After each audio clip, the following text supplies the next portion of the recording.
But God, being rich in mercy, because of the great love with which he loved us, even when we were dead in our trespasses, made us alive together with Christ. By grace, you have been saved.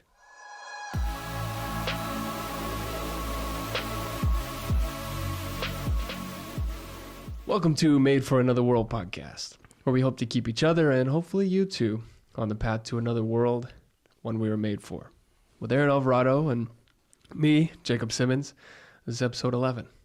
And tonight we have with us a man by the name of Nick Esch. Nick serves as the senior pastor of Cornerstone Reformed Baptist Church in Terrell, Texas, and Nick is married to Rachel, and together they have 3 kids, Jonah, Allie, and Isaiah. Nick, thanks for being here. Glad to be here. Oh. Well, since we are made for another world, the idea behind why you're here tonight is for all of us who listen to see small glimpses, to let all of us see perhaps our own journey to this world that we were made for a little bit better by you explaining just God's faithfulness to you, explaining how God has saved you, and then really how he's sustained you on this journey so far. So with that, just take us to the beginning. Take us back to where it all started. Where are you from? So, where was I born? Yeah, where are you from? College Park, East Point area in Atlanta. Same area as Outcast. Really? Mm-hmm. Both of them? I think so. Yeah. Just given the hood area that they sing about. But yeah, so that's me in a nutshell from the hood in Atlanta. But grew up in Morrow for the most part, which is about as far from Atlanta as we are from Dallas. Okay. So half hour to 40 minutes south of Atlanta. Grew up in that area and grew up a heathen. And that was normal, I guess. Mm-hmm. My family's kind of a weird hybrid redneck hippie kind of thing going on. If that doesn't make sense, that's okay. It's not important. Yeah. So not a lot of God whatsoever. However, because I grew up in the Bible Belt, a lot of my friends went to church, things like that. So I wasn't totally unaware of Christianity, but it didn't really matter, and it was never really brought up in my home at all. But yeah, so that was the very beginning as far as being raised in Atlanta. So for me, I mean, I lived to play drums. I lived to skateboard. So it was just punk rock skateboard lifestyle. That's what I did 24/7, and partied a lot through all of that. Starting at a very early age. So drugs and alcohol just were very normal in my home. At what age? So I started smoking marijuana in 4th grade. So what are you, 10, 9 or 10 there? And started drinking in 6th grade, or the summer between 5th grade and 6th grade was the first time I remember encountering alcohol, and then that becoming a regular thing.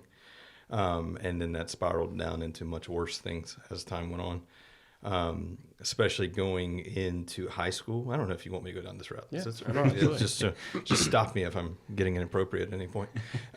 So I mean, because of the skateboarding and things like that, I would often go to church with friends of mine because in the Bible Belt, a lot of these churches, these big mega churches, would have skate parks and things like that. But in order to skate the skate park, you had to sit through the youth message to go to that. So I would go and hear things, but didn't really have ears to hear. I just wanted to skateboard. But none of that really took hold in my life in any way.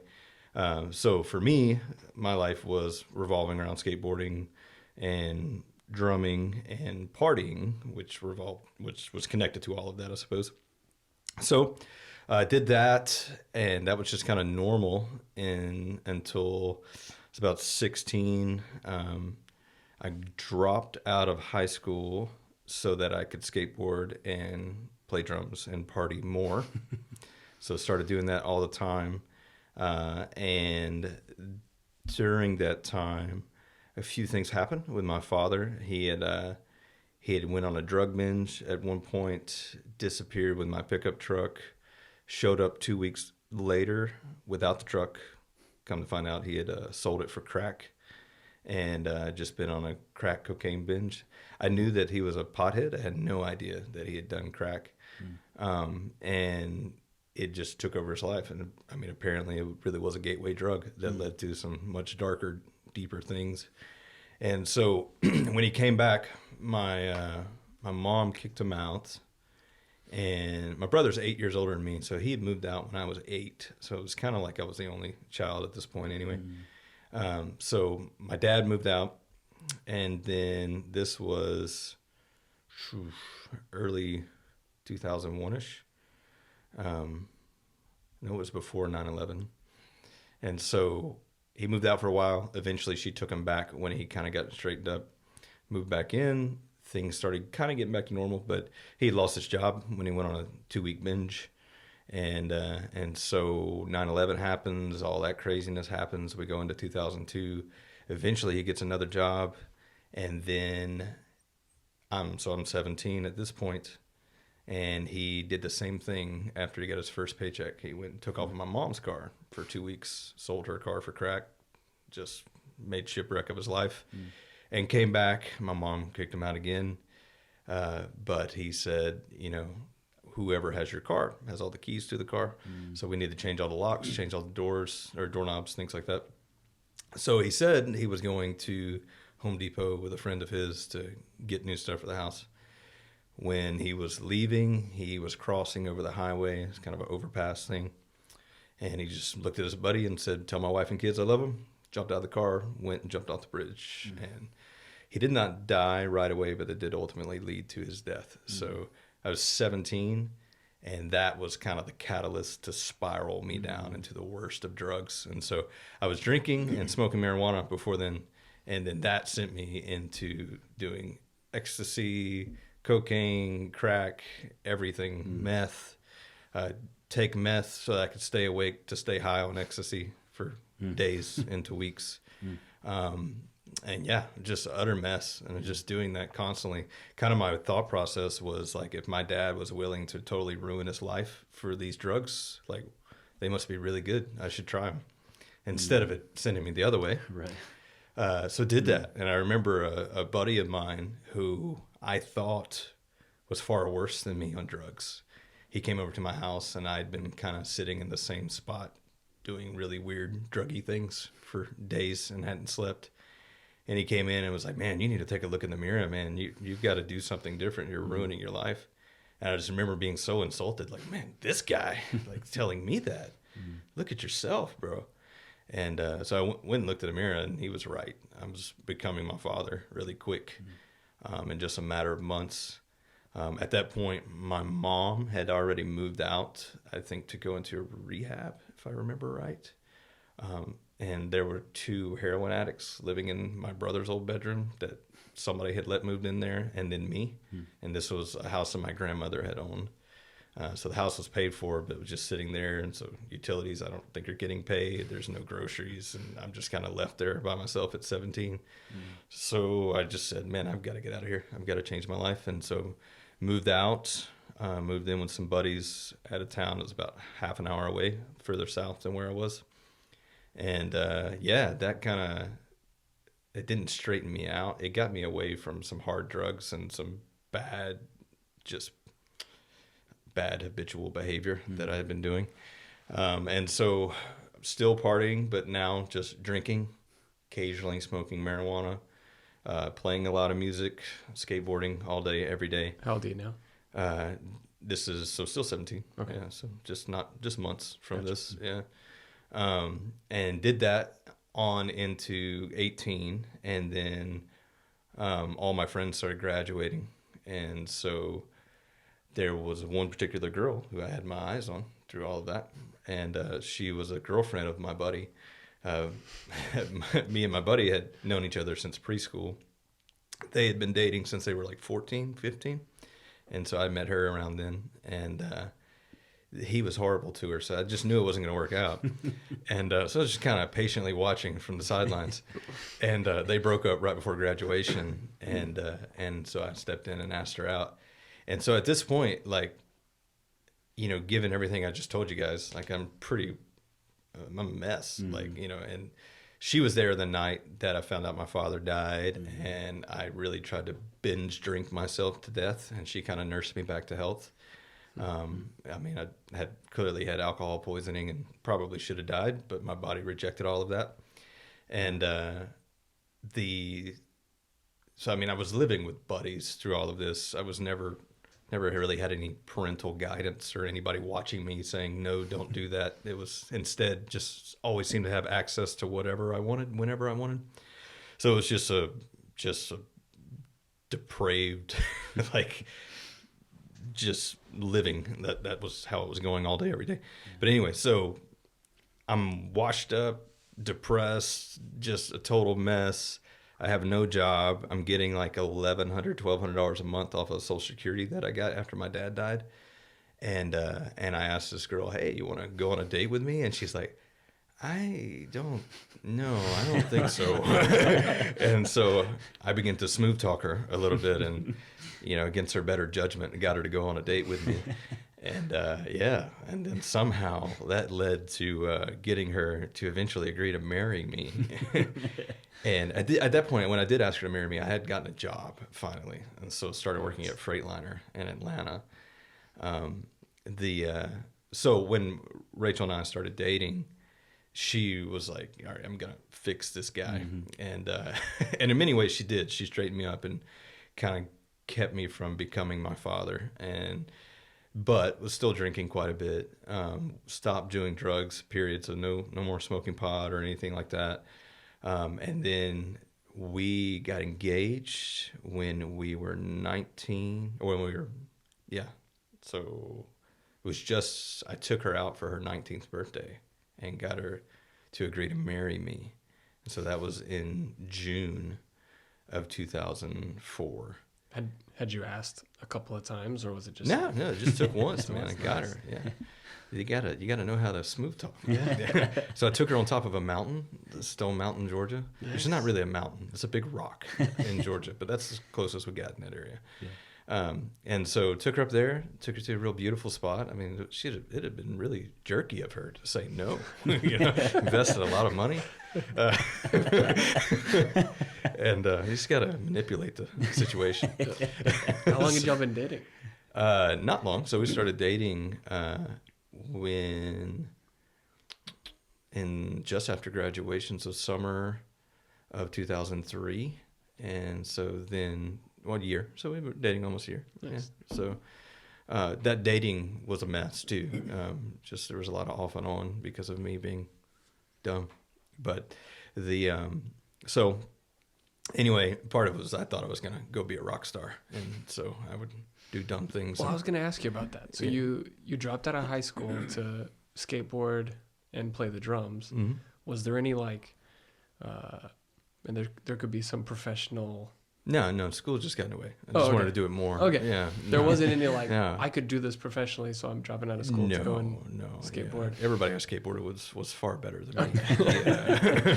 And I mean, so, we skated for a local shop, and, it was just because we were friends with them. I mean, some of the guys that were with us were good enough to really be sponsored. Mm. I just happened to be friends with the guy who owned the skate shop. So technically, I was on the South Side skate shop team, which just meant I could get a discount at some skate parks or whatever, but not that I was actually on a team in any way, because I should not have been on one. But I just was obsessed with skateboarding. I have a very addictive personality, which is why it's bad when I grab onto the wrong things. But so that's ultimately where that went. It was far better drumming than I was at skateboarding, but I could never put together a great band. Just didn't ever pan out. I lived with a pretty good band that signed and went and toured the country and everything. But would we know them? And probably not. No. But I don't know. Were you big in the emo pop punk? You were, right? Or your hair was? I was. Yeah, my hair was. I became more into it after it was cool. Okay. Like now that it's awkward, you're like, you like that stuff now? You're almost 40. Yeah. I don't know that we were ever cool, but but we did wear skinny jeans before there were skinny jeans. So, nice. Yeah, they were girl jeans. Yeah, and so yeah. So I mean, again, you see, I'm a cross-dressing punk rocker, skateboarder, and I asked this girl to marry me, and somehow she says yes. And so I'm starting to develop a whole lot of questions for Rachel. Yeah, my concerns. My hair was all kind of different colors and different lengths, often down to my shoulders. there was always at least one odd color right here, like sometimes pink, blonde, whatever, different things. Yeah, I mean, again, I just don't know what she was thinking. It was just a very, very poor judgment. But so she agreed to marry me. But so we got engaged in June of 2004, and then in October of 2004 we got married, and 3 months later got pregnant with our first child, and that was kind of the catalyst to really start thinking through, where do we want to be, what do we want to do. Well, wait, so sorry to back you up, but you have like this mess of a life, just drinking. Like you had sobered up from a couple of those things, but and she was on this mission to fix you. Has that been working over the year that y'all dated and into engagement? Or so the dating was rough, partly because I didn't want to be fixed, and I wanted to go tour the country and play drums, and seek out the rock and roll lifestyle, which I was pretty much living anyway. But I guess you just do it on other people's couches when you travel the country. But so I lived in an apartment with a band at this time when we were dating. It was a 2-bedroom apartment, and there was 6 or 8, maybe. There was about 8 of us, I think, that were actually like tenants. And then on average, there was usually 30 plus people there a night. And then whatever local bands were playing at the local venues, they would usually, at least 1 or 2 of them would stay with us. And yeah, the bathtub would be full of like Everclear and or Hawaiian Punch or whatever, Hunch Punch. Like, it just, and I mean, you didn't want to take a shower in that bathtub, let alone drink stuff out of it. But I mean, I guess it had Everclear in it, so it killed whatever was in there. This was just normal. Yeah, so she calmed me down, not by like sitting me down and telling me this is how it's going to be, but just like by being a mature person who had goals in her life, and by me falling in love with her and wanting to be a part of her life, and then just realizing like, oh, these two don't really go together. And so the more time I spent with her, the less time I spent with my buddies, which was a lot of drama at first. Some of these guys, we were around each other 24/7 from the time we were 13, 14 until then, and so I had to leave my heterosexual life mates for my actual life mate. And so, yeah, so it was rough transition, and that was why the dating was so hard, because I was stupid and didn't want to grow up. But by the time we get engaged, I'm pretty chill at that point. I mean, drinking every once in a while, but not binge drinking like I was, and that was it. I rarely, if ever, getting drunk at that point. But once 3 months into marriage, like we got married. After we got married, we got pregnant 3 months later. That was like, I'm not going to be my dad. It was just awakening, and I drew the line in the sand. It's like, I'm done. Like, I'm not going to abuse any of this stuff. And I still drank occasionally, but I mean, it was like a beer or 2 with a steak or whatever. It wasn't nothing like it was before. But so that was the catalyst. It was kind of the line in the sand to figure out, what am I going to do with my life? And so at that time, just before my wife and I got together, her parents had split up, and they were both from Texas. And so I think her dad was already looking to move back to Texas, and then her mom wanted to move back to Texas because her Rachel's grandmother, her mom's mom, lived in Scurry, and her sister, Rachel's mother's sister, so Rachel's aunt, lived in Scurry and was taking care of Rachel's grandmother, and she could really use some help. So Rachel's mom wanted to move out here, and yet we're pregnant with the first grandbaby, and so she doesn't want the grandbaby away from her. So they all start like, Nick, you should really think about moving to Texas. Well, the high school that I went to and dropped out of had been discredited at this point because it was just so, it was just falling apart. I mean, it was like where the high school I went to, like during the time I was there, you had to go through metal detectors to get into the front door. You had to have clear or mesh backpacks. There was often gang fights out in front of the school, which is kind of chaos. I didn't drop out for any of those reasons. I just didn't want to go. But I was actually really good in school when I went. I had other things I wanted to do. So I definitely didn't want to raise a kid in the area I grew up in. And the prospect of moving to Texas and kind of getting a clean slate sounded like a good idea. So we came out here and checked it out. It's like, all right, looks good.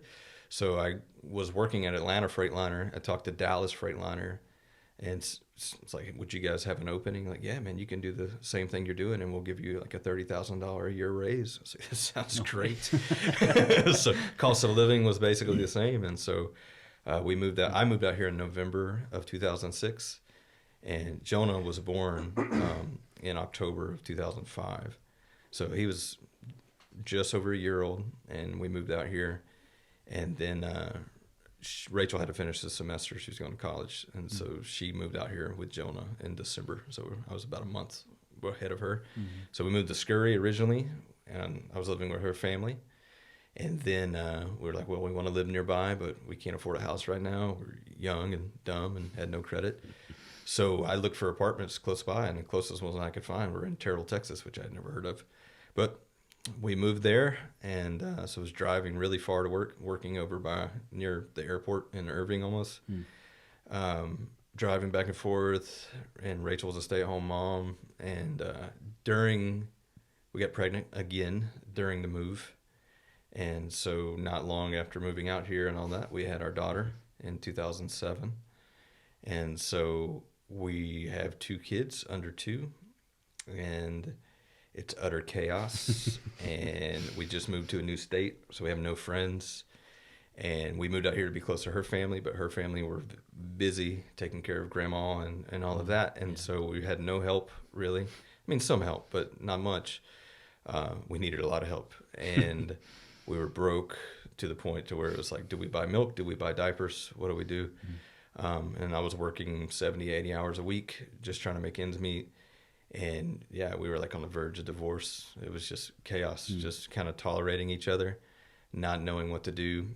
And Rachel probably just wanted to have an adult conversation, and I just wanted to sleep because I was working so much, and the kids just wanted to like be fed and taken care of and play. And they were asking way too much. Yeah, selfish kids.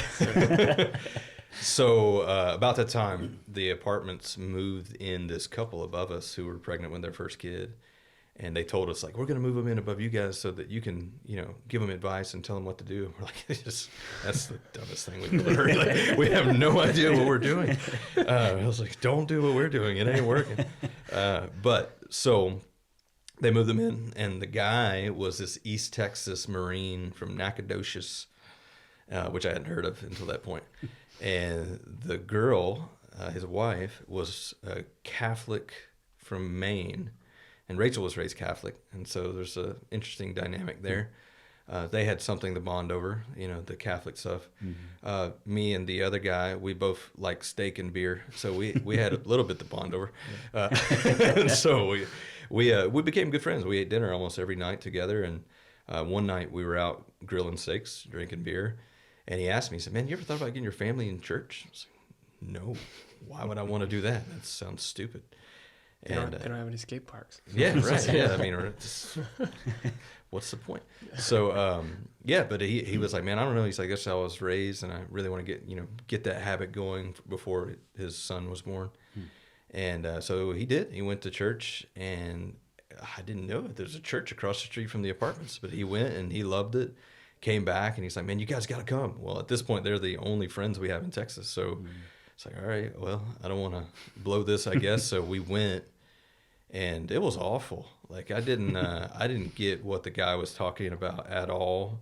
But as a musician, I just remember being so irritated and disappointed with the music. I was like, man, they are trying so hard to be cool, and it's really bad.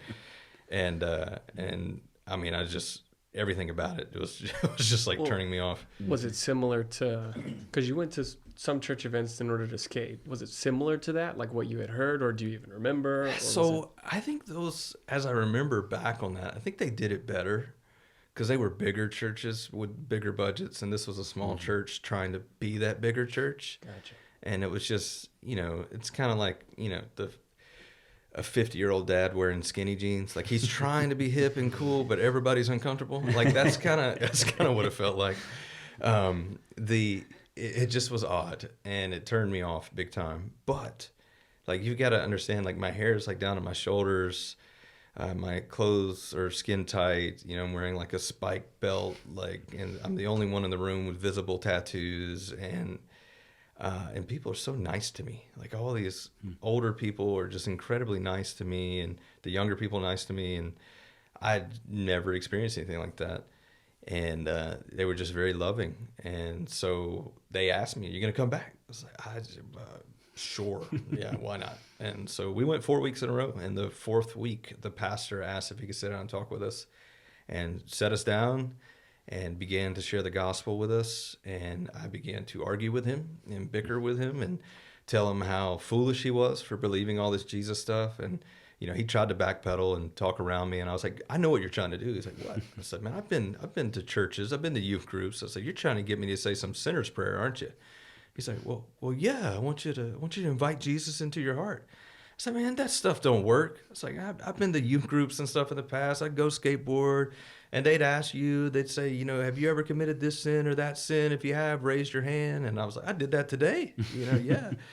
And so I was like, I didn't realize it, but I was raising my hand so that they could come up and pray with me and lead me through some sinner's prayer, and where I asked Jesus into my heart. I said, "Man, that didn't change anything." It's like I'd go about living my life the same way I did. I'd go from there to go do the sins that I raised my hand about. And he just said, "Man, well, this time could be different." And that was not convincing words. That was not good apologetics whatsoever. But in that moment, man, all I can say is God showed up, because I just suddenly knew God is real, he's holy, and I'm in trouble. But he is offering me grace and forgiveness in Christ. And I get moved to tears, broke down, and just begged God to save me right there, and really cried out to Jesus. My wife went through those motions, saying a prayer, all of that.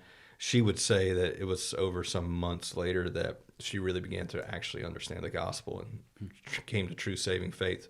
But for me, it was that moment, light switch, flipped my life upside down, went from not caring at all to being obsessed with Jesus. But there was still a lot of rough edges. But that's essentially how I came to Christ. And so that was Cornerstone. And that was, here's some irony for you. That was 4/20, 2008, April 20th. So, yeah. That would be the date. Yes, it would. God has a sense of humor. So it wasn't the first time you heard the gospel. No, and I would even say I had probably heard better gospel presentations previous to that. But it was the first time I had ears to hear the gospel. It's weird. I was very inconsistent, though. Like, I would have considered myself an atheist at that point, going into that office. But I would do weird things. Like, I remember when The Passion of the Christ came out, I went and saw it by myself. Like, unprovoked. Nobody told me to go. And I was like, that sounds like a good idea. And I don't remember being moved by it in any way other than like I would by any other good movie. But I don't know. Where did that come from? It's just God drawing me, wooing me, I guess. I don't know. I mean, it depends on how reformed you are. That's a terrible movie. You can't portray Jesus. No. So was Satan trying to get me with a Jesus movie? I don't know. But do you, going way back, I guess, to when you were talking about like the skate parks and how you had to be involved with the church or something like that, was that, do you think, because I'm always curious, because you see a lot of that in the Bible Belt still, like, here's some fun stuff to do if you'll come to our church, which, not saying that's a bad thing in and of itself, but for you or anybody that you were around there, do you think that actually had any like positive impact on you, or were you just, I just want to skate, I don't care about it? Definitely didn't have any positive impact on me. Maybe for some of my friends. There's one guy in particular that I grew up with who he ended up becoming a pastor. And that was through, I mean, he was connected in those circles. We skateboarded together. He was a drummer too and played drums in a punk rock band. But he came to Christ before that, but he got involved in that and then started doing those same things with the youth group, leading them with the skate park thing and all that stuff. Yeah. And he would bring me into that as kind of a way of evangelism to me, I think, looking back on it. He'd ask me, "Hey, man, I'm taking a youth group to the skate park. You want to come?" So, sure, Yeah. But I wouldn't have known what evangelism was at the time. Right. But interestingly enough, the only friend that I can think of that I grew up with that was around during that time that I think is actually a Christian today. His church was like hardcore traditional Baptist and would have never done that. And he's the one who's like a legit loves the Lord. And all the ones who went to those churches that did the bait and switch and did whatever they could do to get people butts and seats, it seemed to have the opposite effect. Yeah. All of them have, I mean, I don't know if any of them even ever professed to love the Lord, know Christ in any way, but they certainly don't today. And so for whatever it's worth, the time they spent in church doesn't seem to have had any effect on where they're at now. Yeah. Interesting. So what I have seen, I would argue that it has an opposite effect when you bait and switch and it ends up burning people in the end. Yeah. I realize God can do whatever he wants. Real deep. Yeah, whoa. Burning them in the end. Accidentally. Maybe for real. But I think those people are well-meaning. And again, I wouldn't say it was necessarily sin or wrong, but I just think it's not the wisest way to go about it. And it can have poor effects. Yeah. Well, so if anyone is listening that is... Jake's email address. No, yeah. if anyone is listening and they're a drummer and they skate, just know you're about to become a pastor at some point. that's the pattern. Okay, so from there, you hear the gospel for the first time with ears to hear it, and God has saved you. Did you recognize it in the moment? Did you wrestle with, am I saved? Am I not saved? Or did you? No, it was apparent. Like a switch had been flipped, a light had came on. Right. My whole worldview changed. I mean, it was everything that was out of character for me became normal for me. And my wife would say that I've always had a sweet demeanor about me and was kind and things like that, but she didn't hear the internal conversation going on in my mind. And like that type of thing changed. And like I said, I've always had an obsessive personality. And so that got pointed towards Jesus, but I didn't immediately get into the Word of God, really. The only Bible I had was a King James prison Bible that somehow I had left from my dad's stuff. So my dad was in and out of prison. I skipped over a lot of stuff. Seems like I covered a lot. I didn't. I skipped a lot. My dad, my brother, others were in and out of prison a lot, and that ties to the drugs and alcohol being normal in my family. But so I had a King James Bible that said such and such prison on the front, and I remember like trying to hide that because I wanted to take a Bible to church, but I was like, how do I just put some tape over that? And so, but then I realized quickly that I didn't understand the King James Bible either, and so I had this Bible that I didn't really understand, that I didn't really want anybody to know I had, and I just wanted to get involved in church. And so I got obsessed with church before I was obsessed with the Word of God, and just wanted to be there every time the doors were open. And so we started going Sunday school, Sunday morning, Wednesday night, and just I feel like I was growing by leaps and bounds through what I was hearing in the teaching, and just being around the people and the way they were discipling me just through conversation and things like that. We quickly just started kind of doing life with the people there. Like I said, we had one couple really that we were friends with, and so now we had access to all these other people at the church. At that time, Cornerstone was, don't quote me on this. I mean, you're going to quote me because it's on video, but it feels like, looking back, I just could be totally my own imagination. It feels like Cornerstone was like 300-ish members or people, attenders at the time. It feels like it was very big looking back, and way more people than we could ever know, but there was plenty of people to know. And so we started getting involved in their life. They started getting involved in ours.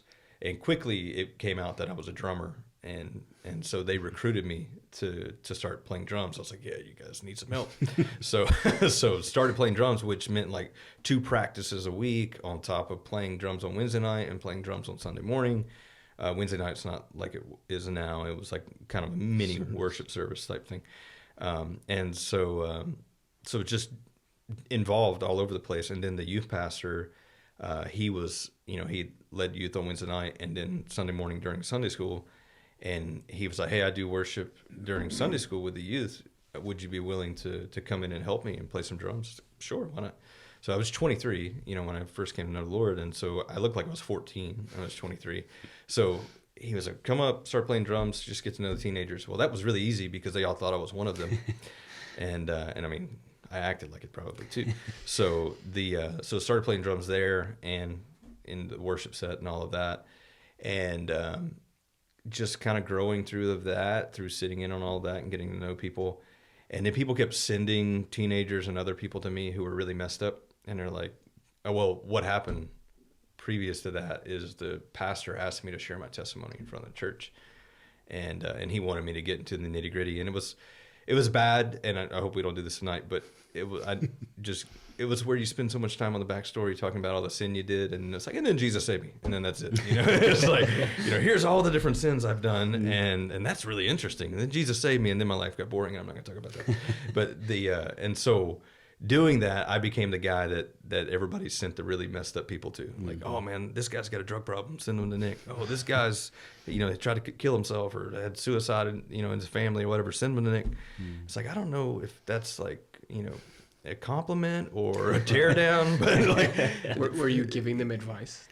Yeah. I mean, I was just I didn't know, like, it wasn't biblical. Like, sure. Hey, stop that. It was kind of, it was just like, I don't know. I remember specifically somebody sending a teenager to me. Their father had died.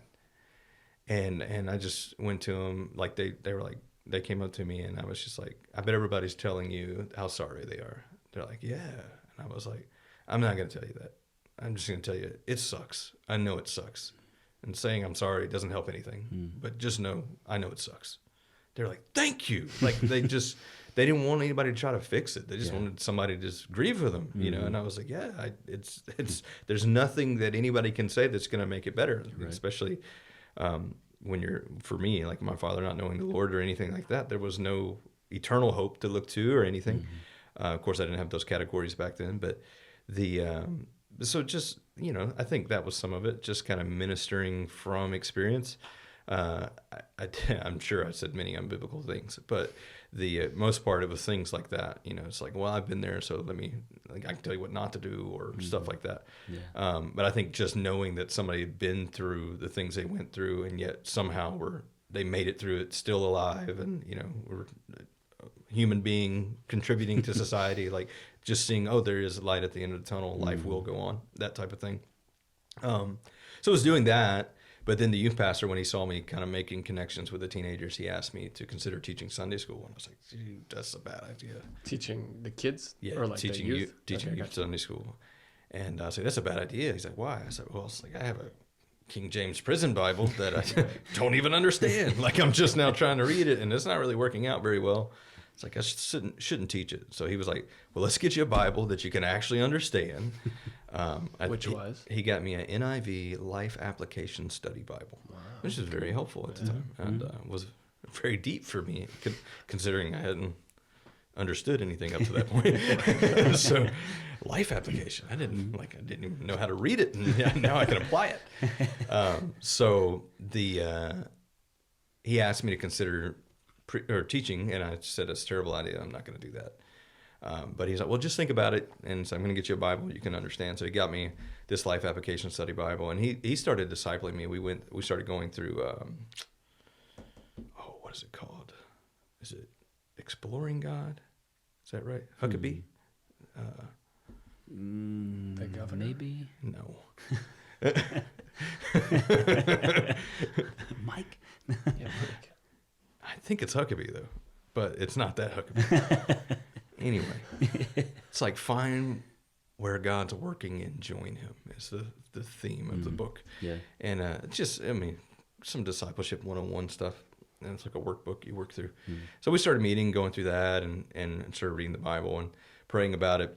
Is this the first time you've been discipled? Yeah, period. I mean, outside of just like generally through the meeting of the saints and through people talking to me, but never with that kind of intentionality. So started going through that book and looking at the Bible and talking about the things of God and the gospel. And started growing, but he's wanting me to teach it. I'm like, I don't want to do that. There's no way. And I was very shy. Would have never thought about doing any kind of public speaking in any way. I was okay with playing drums on stage. Just don't ask me to talk in front of anybody,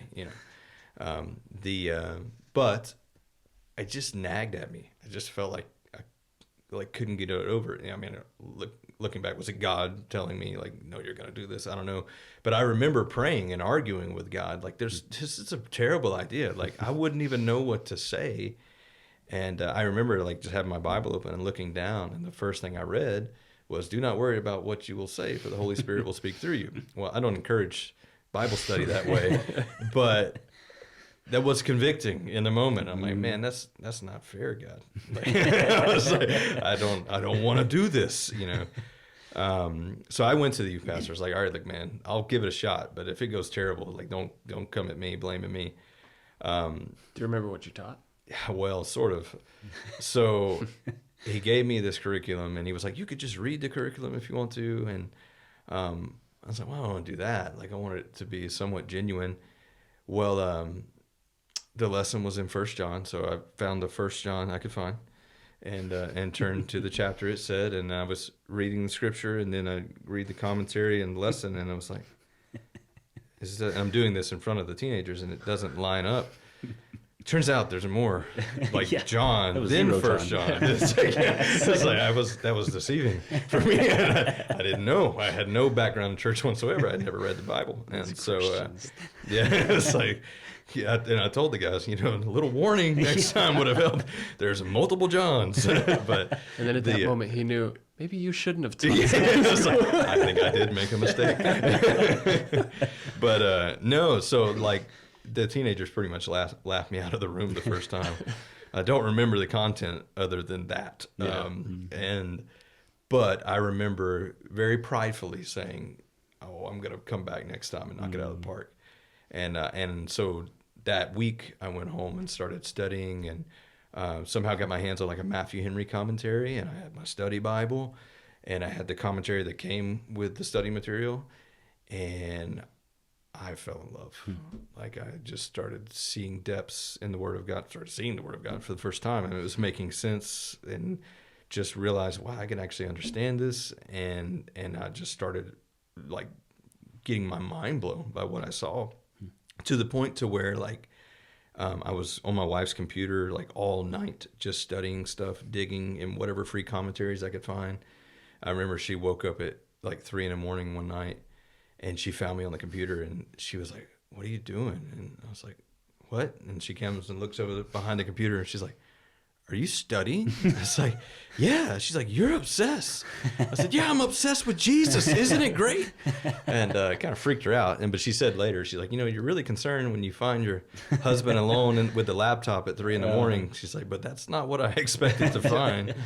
I think now she's happy that's what she found. Although at the time, I think that freaked her out pretty bad too. Sure.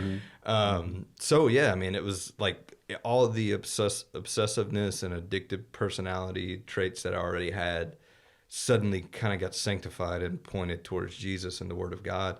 And I just fell in love with the Word. And so started teaching, and got better and better and better, like just got easier and easier, because I was so zealous about what I was seeing in the Word, and was just so excited about it that excitement overflowed through my lesson, and then others were kind of getting brought into that.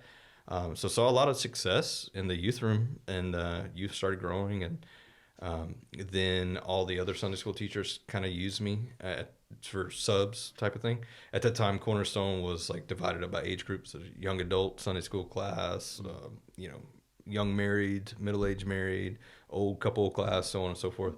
And so I'd just go around to all the age groups. Well, then like all the different people in the classes would tell me things like, "Man, we think you're called to the ministry." I had no idea what that meant. How old are you now? So I may have still been 23. This is all within the first year of me getting there. I mean, this was so unwise what they did, because I'm saved in April. By the summer, I'm teaching at some point, and so so maybe the fall or winter, they're telling me things like, "We think you're called to the ministry," and I was like, "Man, I don't don't even know what that means. And I bet it was because they knew you skated and drummed. for sure. And they said, Yeah. okay, Yeah. you're on the fast track. There's a picture of me on Facebook with hair like down to here teaching Sunday school somewhere at Cornerstone, and I think I'm teaching a young adults class, like college age. So I mean, it was just weird how quickly it happened, and I was just growing by leaps and bounds because I was just loving. I mean, it was like I found a all you can eat buffet, and I just couldn't get enough. I was just taking it in, and then so started Googling around trying to figure out what it meant to be called to the ministry. One thing I didn't say before is in 2004, I think. When Rachel and I started dating, she encouraged me to get my GED, and I did. I think that's how it was before I was married, I think. We got married in October of 2004. Sometime before that, I got my GED, but never went to college or did anything with it. I had thought about going to school to be a music teacher or something like that, something to do with drumming. It's not a lot of like skateboarding things in college, and that was really all I liked to do was skateboarding or drums. For whatever reason, I always kind of had a bent towards wanting to do something in public service in some way. So I thought about the fire academy, policeman, things like that. But it was hard because I blew my knee out skateboarding, and so doing anything too athletic wasn't going to work very well. But anyway, so all that to say, when I Googled around to see what it meant to be called to the ministry, I found out the call to ministry is a call to prepare.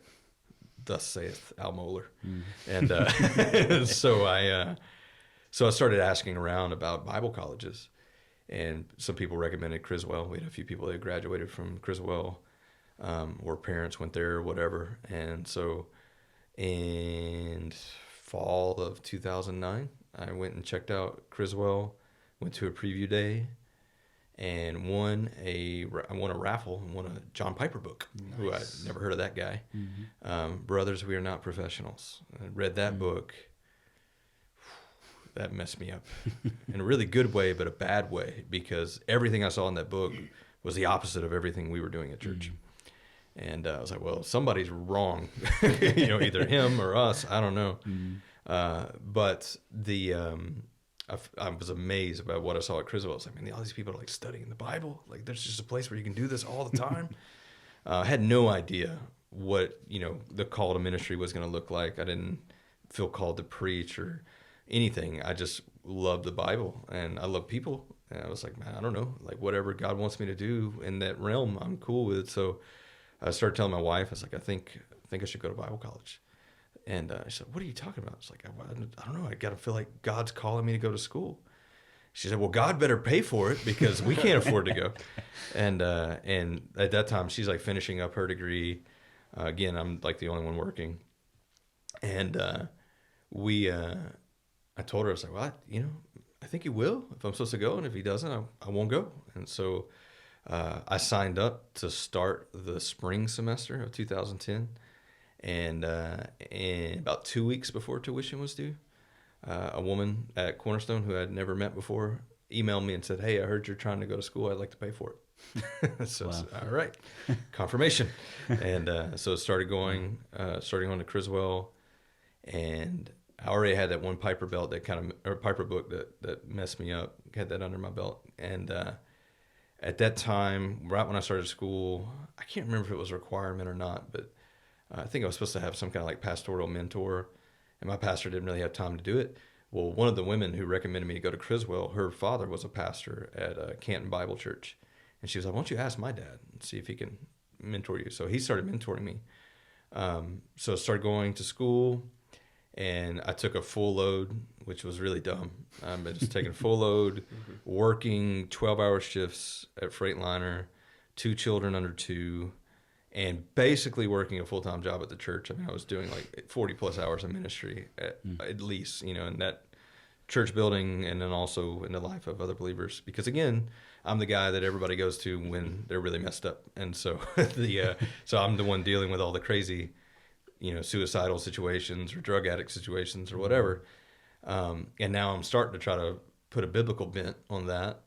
And so go to Criswell, I'm taking hermeneutics, Old Testament, New Testament, and ancient world history, and it was daunting. Yeah, at least those are easy. Yeah, yeah. But I loved it, but I shouldn't have passed because, I mean, I was up till 2 a.m. doing schoolwork every night and had to get up at 5 a.m. to go to work. So you talk about drinking monsters. I was drinking a lot of caffeine, living off that. And so very little sleep, just reading constantly, studying constantly. But during that time in my hermeneutics class, one of my fellow students asked me to pray for his pastor who had just got diagnosed with cancer. And he's like, in fact, you would like my pastor. You should look him up and listen to his sermons. I was like, who's your pastor? Pastor's Matt Chandler at the Village. It's like, all right, I'll check it out. Had no idea who that was. Well, I looked it up. Well, turned out Matt was going to be out that Sunday because he was having brain surgery. Lo and behold, the guy who's covering for him is John Piper. Oh, I know that guy. I read his book. His one book. His book. Yeah. and so listened to the sermon, and the sermon was on sovereignty and suffering. And I mean, I had never heard anything like that in my life. Blew my mind. And made me start digging. And I remember looking at the footnotes in his one book that I had, and finding references to Puritans and other Reformed authors, and started looking that up. And about that time, I'm still working with the youth. One of the mothers of one of the teenagers said, "Hey, somebody in my work is, they're telling me that Calvinism is biblical, and I just wanted to get your take on that." And I just said, "I don't know. I'll get back to you. Let me do some digging. I'll get back to you." I had never heard the term. I didn't know what it was. And so I start digging to find out, is Calvinism biblical? So I look on the Village's website, looking at all their stuff, and look at John Piper's stuff. And this sends me down this rabbit trail of, oh no, like I've never heard any of this. And wait a minute, I said a prayer and asked God to save me. Like I did that, right? Or what happened here? And just working through all of this. And I went to my mentor pastor and told him what was going on, and told him how it kind of started with reading this Piper book, and then listening to this Piper sermon. He's like, well, get through this semester. And he's like, this summer, I'm going to give you my entire Piper library, and you can read through all of them. And so that summer I did that. I read every Piper book he gave me, which was a lot. He had pretty much all of his books almost. Wow. And by the end of the summer, I was a fire-breathing Calvinist. And so I go back to the mom. Yes, it's biblical, and yes, you need to believe it. And so went from not having any passion about what I was going to do in the ministry, but just knowing that I wanted to do something in ministry, to kind of through that digging in Reformed theology and discovering that. That really given me a passion for expounding the word. And then I started devouring every Piper sermon I could get a hold of. Did the same thing with Chandler. And at that time, devoured every Mark Driscoll sermon I could get. I remember having the Mars Hill app, and I think I listened to every available audio file on that app. Of course, they had good music, which I really enjoyed. And so I was like, man, I could actually play drums at this and have fun. Because I doubt he'll ever see this, but just for the record, I despise Chris Tomlin. That was what our church was playing at the time, and I was just like, man, not another one, no. And so I love taking the old hymns and tweaking them, and making them a little funner to play. But so I fell in love with all of that, and that just sent me down a rabbit hole of Reformed theology, and somewhere in the midst of that, fell in love with the Word of God, in the sense that I felt like I want to proclaim the Word of God. That's what I want to do. I want to counsel with people with the Word of God. I want, and that became apparent, like, oh, this is like pastoral ministry. And so that became the path. So then watching Driscoll, you think, oh, this guy's yelling at me. I should go into the ministry. No, but in all seriousness, you go from how dare you? Teaching. Yeah. Who do you think you are? And you're like, I don't know yet, but I think. I'm working on it. Let me tell you in a couple of years, Mark. You go from Sunday school to then Criswell. You end up on staff somehow? How did you go from just serving to... That's an interesting route. I preached my first sermon at my mentor pastor's church in 2010. So I can't remember what month. I have it written down somewhere. But I remember, so Criswell is just all about exposition. It's got to be expository preaching, which most of the Baptist college and seminaries, for the most part, are doing that now, pushing expository preaching, and so I went kind of with that mindset to preach this first sermon, and I preached through the passage in John, "You shall know the truth, and the truth will set you free." First John. Yeah, right. The first 0 John. Sorry, but blank space, John. So preached to that, and the critique was, "Wow, that was really textbook." And he was like, "You'll be a much better preacher when you find your own voice and stop doing what Criswell tells you to do." And I remember like being very happy with that. Like that's it's like, at least I'm learning something. He's like telling me I'm textbooks. Like, all right, at least I'm not heretical book. Like, so I was like, that's good, But loved it though. And I mean, the congregation was a very small congregation. They're still there, maybe 30 people tops, meet in like a little chapel at a cemetery. And they were just so gracious, so kind to put up with this young, dumb kid up there trying to figure things out. But preached that sermon, and that just lit a fire to preach even more.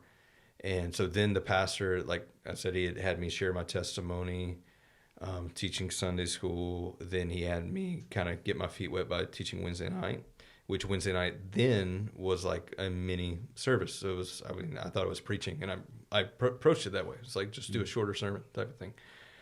So did some stuff, and I mean, looking back on it, it was probably straight plagiarism. Not intentionally, but I don't think I said an original thing. I mean, it was just, how dare you? Who do you think you are? That's all you need. I mean, to some degree or Jesus another, it was probably, it was a big shuffling of everything I had been absorbing, more or less, I'm sure. Because I don't remember doing a ton of digging and studying the text, but I do remember thinking, I've heard this, I know this. And so, a lot of grace from the congregation back then. But I think the zeal and the passion went a long way with everybody. Oh man, I remember saying some really unbiblical things and getting some serious amens, like preach the gospel at all times. When you have to use words, I said that. That's Jake's favorite. Yeah. I'll repent now. It's a safe place, right? I confess. How dare you? I take it back.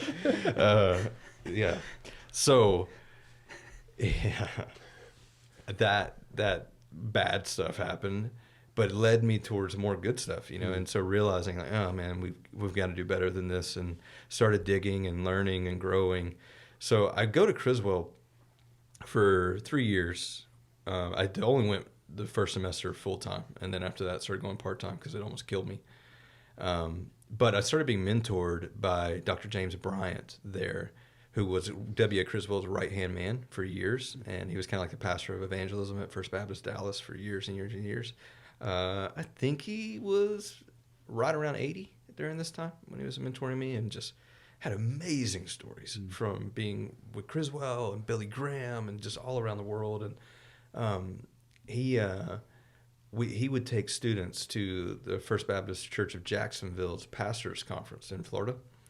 And so I went out there, and that was where I got introduced to Mark Dever through him. I met Mark Dever the first time, and then got given 9 Marks of a Healthy Church, and started devouring everything I could get from 9 Marks, because that piggybacked on what I had read in Brothers We Are Not Professionals. And so I just fell in love with the church first, with the people, but then I fell in love with ecclesiology as I started studying it. So I kind of get fed this Reformed stuff, which, my Presbyterian friends will still say, you have yet to discover Reformed theology, but I was at least getting my feet wet. But Piper led me to the Puritans, and we would all agree the Puritans are Reformed, especially John Bunyan, because he's Baptist. But so I'm reading good Reformed stuff, but I'm not reading a lot on the church. And so then 9 Marks comes along, and that kind of feeds into that. And so I just start having this growing vision for what I would like to see at our church. And I had conversations with Mark Dever and people at 9 Marks about, like, how do we reform this thing? And he's like, well, you're not on staff and you're not the pastor, and so you don't, is basically what he said. He's like, you can give them some good books, So I did. I remember like giving my pastor every 9 Marks book I could get, and a lot of 9 Marks conferences, they'll hand out free books, and then they'll have a lot left over typically. And I went to Deborah and the guys who were with him and be like, hey, can I just get what you have left over so I can give them away to my deacons and the staff and the church? He's like, absolutely, take it. So, I mean, they would give me books by the box. And so I remember like all the little hardback 9 Marks books, just giving them to everybody. Well, I did that in probably 2011. And so this all kind of happens real quick, boom, boom, boom. And in 2012, like, I don't know, at least a year after I put the book on my pastor's desk, he was like, hey, I finally read that book you gave me, the What is a Healthy Church? It was the little one, not the 9 Marks of a Healthy Church. He's like, that's pretty good stuff. He's like, maybe we should do some of that. I'm like, yeah, you think so? We should. And so he asked me and Gary Brown, who you two know, at our church, he asked us to the three of us to do a sermon series on 9 Marks of a Healthy Church. And so it was like a topical sermon series about that. So I got asked to do a topical sermon series on expository preaching and on plurality of elders and all this stuff that we didn't have, we weren't doing. And I was just like, all right, let's see if I can do this in a gracious manner. A topical sermon on exposition. No, for the record, that's what that was before it became a chapter in a book. So, so did that and just started preaching all the time then, Sunday morning, Wednesday night, and somewhere in there, I think it was 2012, I got asked to go and do an interim pastor spot for 6 weeks at a little Southern Baptist church in Kaufman. And so went and did that, and that was when they first, like, they asked me, they're like, would you consider, like, coming on here as our pastor? Would you want to put your resume in the hat? And I was like, huh. Like, in my mind, I just thought, like, it's going to be a long time before that happens. And so I was like, yeah, let's throw it in there. Like, well, what's your resume? I was like, I don't really have one. So it's a high school dropout. So I put together something that looked really, really bad. A skater and a drummer. Yeah. Most important thing. Like, hip this place up real quick. But so I put together a resume that had, like, I'm a Calvinist, I'm, reform, all this stuff that's like, how can I make them mad? Mm-hmm. And so did all of that, and I don't know, I never heard anything. They never called me. Like, it was weird. But that kind of put the thought in my mind, like, well, maybe it's sooner rather than later. But then I thought, it'd be probably better if I not become a senior pastor and just do associate pastor or something. So around 2013, like, I'm not only Reformed Baptist in my my soteriology and in my ecclesiology, but then I discovered kind of Reformed eschatology, and so I become all-millennial, which was a problem at Criswell. Criswell is a very dispensational school, and so they could deal with me being a Calvinist, but they didn't like it. However, my hermeneutics professor is a Calvinist, and so the guy who taught me how to read the Bible, lo and behold, does it from a Reformed perspective. So don't be surprised when the people come out Calvinistic. However, so I somehow discover amillennial eschatology, and just fell in love with it. I was trying to figure out what was right because I was taught dispensationalism. One of my New Testament professors just said, everything you guys have ever learned is wrong in every place. And people were crying, running out of the class, and it was just a mess. I mean, I was like, that's one approach, I guess. But I went to my mentor, and I was like, what do I do? Like, he's making people cry and sending them out of the room. He's like, you need to figure out what you believe and why. He's like, so try to make your own statement of faith. And he's like, just look at the bullet points that every statement of faith has and figure out what you believe for each of those bullet points. And so I started doing that, just digging in the Bible. And so I started looking at the major views on eschatology, and the one that made the most sense to me was amillennialism, which, lo and behold, was a very Reformed perspective. And so it's like, all right, well, that makes sense. That's how I'm already coming at the Bible. And so I was getting uncomfortable at Criswell, and so decided, like, I need to go somewhere that's a little more Reformed friendly. And plus, I was having a hard time keeping up with going in person, and I became aware of boys' college at Southern Seminary. I could go online, and I was like, oh, sweet, I can transfer all my credits over and just finish up online, and it'll be more friendly or whatever. somehow during that time, no, I know what happened. In 2011, Jesse Bass came on staff at Cornerstone, and he was not a Calvinist, and I was a cage stage Calvinist who needed to make everybody Calvinist. And so me and him started bumping heads, and I just had to tell him why he was wrong. And so I started feeding him books, and somehow or another, I came across this book, Gospel Wakefulness by Jared Wilson. And this was 2012, going into 2013, somewhere in there. And me and him read that book together. So I was born again, and then I discovered Reformed theology, and I was born again. And then I discovered like good Baptist, Reformed Baptist ecclesiology, and I was born again. And then I discovered gospel-centered theology. And then it was like, I was just born. And so that, like, Southern was kind of where all of that met, because they were talking gospel-centered, they were talking Reformed, and a lot of these guys were all millennial. And so I just started going to boys' college at Southern and loved it. And about that time, my first semester in voice, a guy, Stan Britton, who was a pastor of a church at Buffalo Creek, was just getting started, Southern Baptist of Texas church plant in Rockwall. He started talking to me about, he pitched to me when he first planted the church and tried to get me and Jesse to consider coming.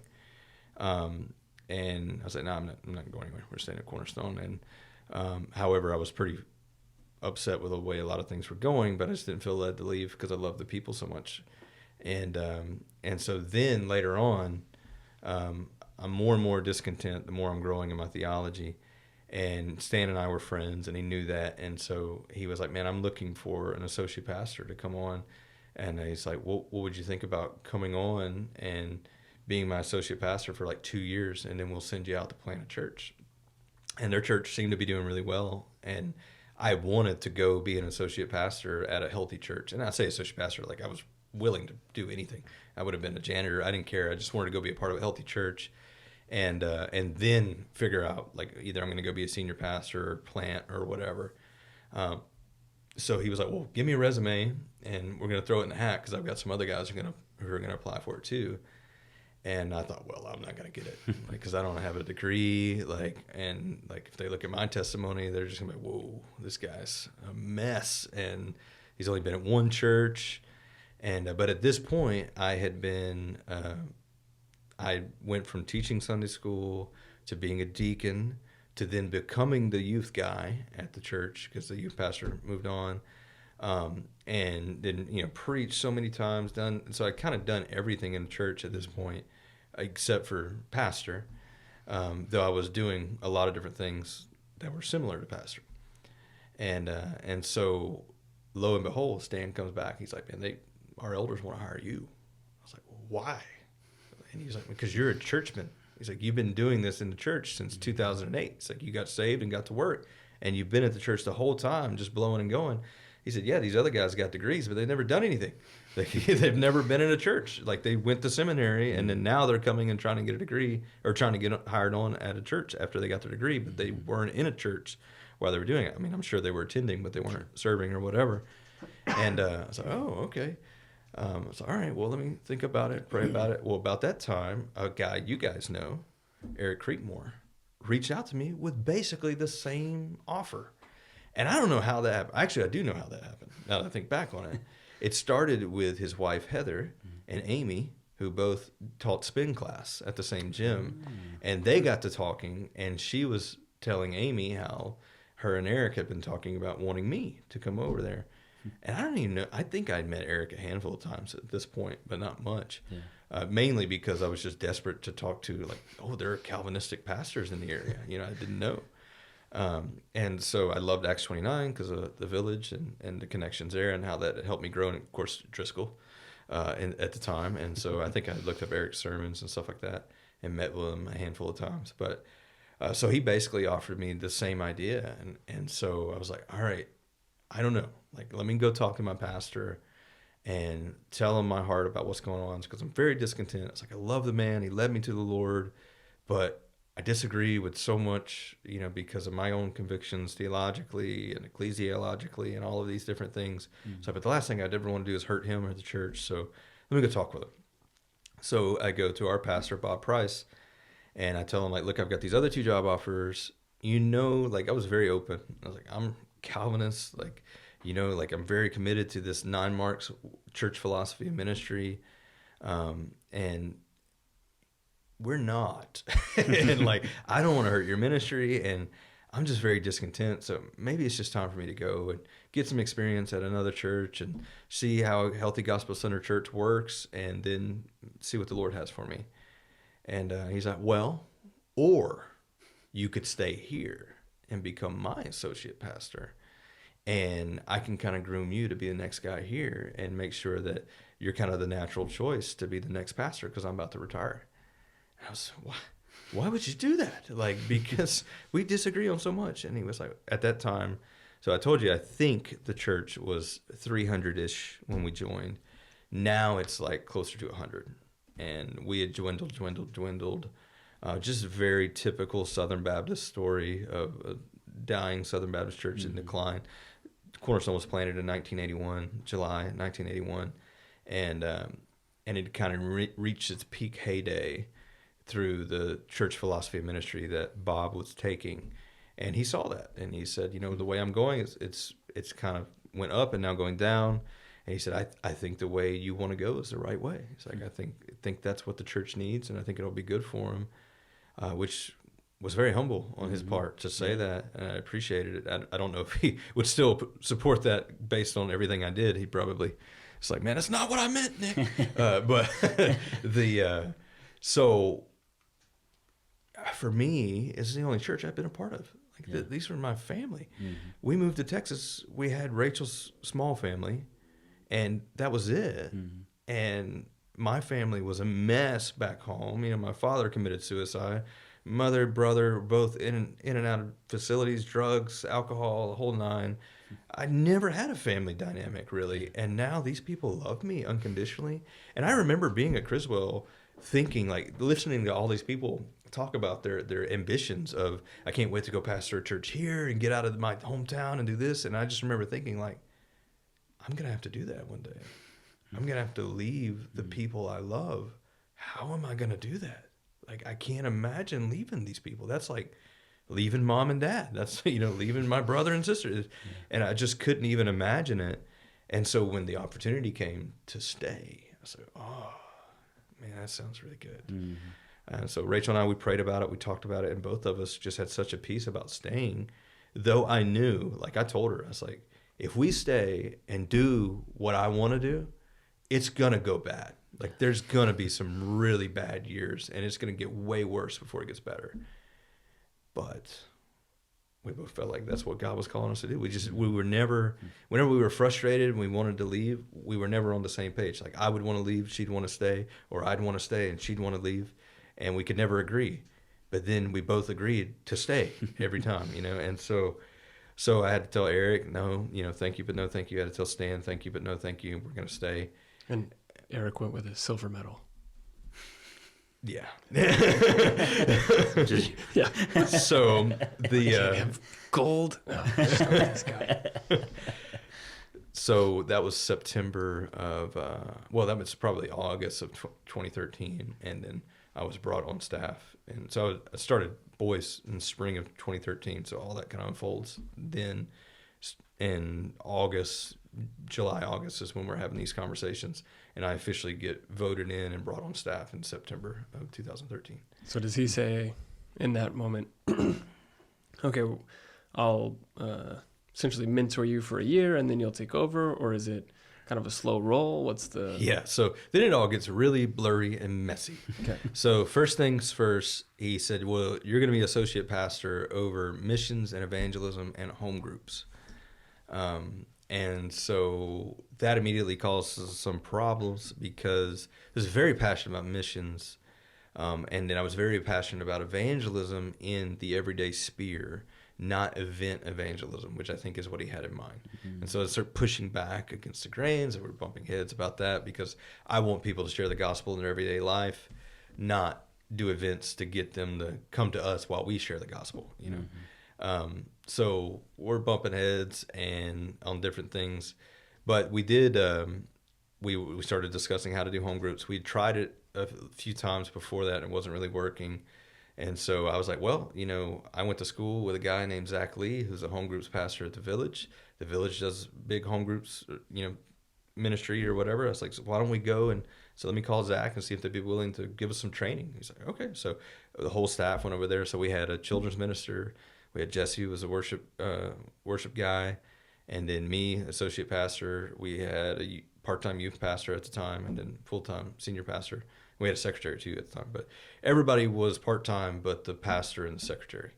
And so the pastor, the children's minister, Jesse, and I all went to the Village and go train, do that. And they basically, their advice was don't kill anything to start something new.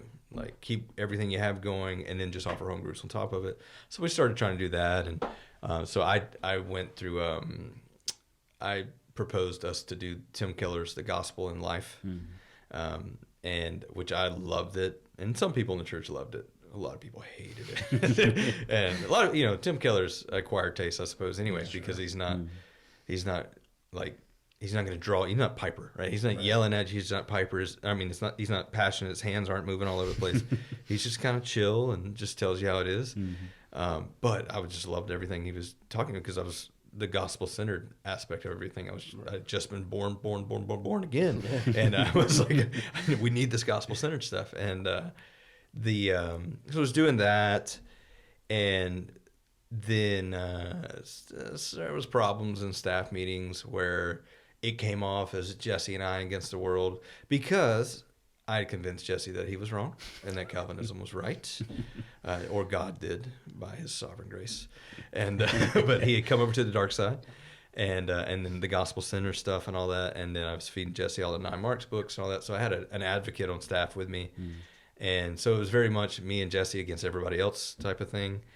And so, yeah, somewhere in there, no mentorship was really happening. I mean, we were meeting for breakfast and talking and stuff, but there was no real preparation other than he would be like, hey, there's somebody died, you're going to do the funeral, you know, or you'll do the Lord's Supper this time, stuff like that. No real training, just kind of sink or swim, get in there and do it. And which was helpful. But so what ended up happening is like everybody was like, is he gonna retire? Because he didn't only say it to me. He said it to Gary. Me and Gary and him were in a breakfast meeting, and he'd mentioned this, I'm gonna retire, I'm gonna bring Nick on as the next guy, so on and so forth. And all the deacons had gotten wind of it. We didn't have a plurality of elders at the time. And well, the deacons were starting to get frustrated, and they went to him and said, it's time. Like, you've got to consider retiring. And I can't remember how old he was, early to mid 70s, I think. I want to say 75, but that's probably not right. But so late 2014, they're telling him, like, mid 2014, they're telling him, you've really got to make this happen and create a timeline on when you're going to retire. So he announced it to the church, I think in December of 2014, and then officially retired in March of 2015. And then he did not recommend me in any way. And there was no Nick's the natural choice in any way. It was just like, good luck. And basically what he said was, well, I don't want to impose my opinions on the church. I want to let the church be congregational and do what they want to do. All right. So then it was just kind of like, all right, let's see if any of this is going to work out. So they met with Ernie McCluskey, who was the director of missions, and he started trying to help them, like, all right, you need to find an interim pastor who's going to take over, and then we'll put together a pulpit search committee and start looking for a pastor. And so I just was like, hey, I'd be happy to do the interim pastor if you guys are okay with that. But just so you know, I'm going to put my name in that as well. So I don't know if you want to do that or not. So the church ended up saying, well, let's talk about it. Let's vote about it. So they ended up voting me in as the interim pastor technically before he retired. So it was like as all that was happening. So I came on in March, and so I started doing everything I could possibly think of that was going to make them mad. Just like, here's all the reasons you shouldn't hire me. Like, and did that. And it was me and 80 something other applicants. And then they narrowed it down to me and 2 other guys, and the 2 other guys bowed out. And they took pastorate somewhere else. And so they're like, all right, that's God leading us to you. And so then they had one final interview with me. That Sunday morning, I was running a terrible, I'm just chasing rabbits right now. I'm telling you part of the story, but you didn't ask this, but you're going to get it. That morning I go to preach, and I'm running like 102-degree temperature. I feel terrible. I feel like I swallowed a steak knife. And that started on Friday at my job. I was still working at Freightliner full time doing all this. And I just felt horrible. Like it legit felt like I had a steak knife in my abdomen, and I didn't know why. I thought I had food poisoning or something. But I still felt terrible Sunday morning, but I just refused not to preach because like, I'm going to get this job. I'm not going to bow out or whatever. And so the pulpit committee said, hey, we want to have a final interview with you tonight and go through everything and ask you a ton of questions and work through everything. I was like, all right, sure. So I preached, felt terrible. I could barely, I don't think I could stand. I think I had to sit down, and like my wife was ghost white. I was just drinking a ton of water and couldn't even stand, just so weak. And she was like, you've got to cancel that interview, the meeting. I was like, no way. Like, unless I'm dead, I'm going, you know. So I went, and it was like a 4-hour interview. And I mean, one of the things they asked me were like, what are some things that if people knew about you and your beliefs that they wouldn't like? And I was like, well, I'm a Calvinist, I'm amillennial, I'm complementarian, you know. So, but they gave me like hours to explain what all that stuff means. Yeah. So did that, and so then they walked me through what a potential benefits package would look like, how much I get paid, all that. I was like, yeah, I can make that work. And so so they had the interview, and then that night they called me back and said, hey, we decided you're the one. We're going to recommend you to the church if you're willing to accept a call. And I was like, absolutely. And they said, okay, so in 2 weeks you're going to preach in view of a call, which just means like make your sermon really good because we're going to vote on you after that. So okay, well, so that's Sunday. The next Monday, I still feel absolutely horrible, and my daughter just happens to wake up sick as well. And so I told my wife, I said, I'm going to take her to the doctor, and I'm going to ask them to see me too, because something's wrong. So I went to Care United here in Forney and told them what was going on. They felt over my abdomen, and they were like, you've got something going on. You need to go over down the street and get a CT scan quickly. So I go over there. Because you might have a steak knife. Yeah, that's what it may be. Like it got stabbed when they pressed across my belly. But so I go to get the CT scan, and they're like, all right, that's going to be $1,200. And I'm like, I can't just spend $1,200. Let me call my wife. Here's your scan back. No thanks. Yeah, so let me call my wife. Let me call my wife and make sure we have $1,200 in the bank and that we can actually pay for this. So I call my wife. I'm like, hey, the doctor wants me to get the CT scan. They're really concerned, but it's going to be $1,200. And she's like, no, go back to Care United and tell them to give you some antibiotics and go home. You're fine.